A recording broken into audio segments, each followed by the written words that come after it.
Ďakujem pekne. Ako bývalá novinárka si cením slobodu slova a dovolte mi povedať veľmi jasne, kontrola DSA ochraňuje túto slobodu a ponecháva sociálne médiá otvorené a poctivé.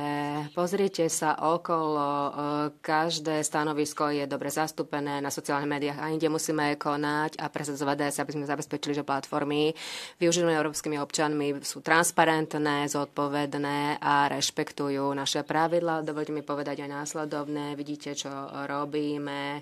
Len reagujeme a určite budeme pokračovať, ale reakcia nestačí. Musíme ísť nad rámec defenzívy, musíme prestať len reagovať na to, čo sa deje v USA alebo inde. Inovácie, výskum, biznis, vzdelávanie nikdy neboli dôležitejšie ako dnes.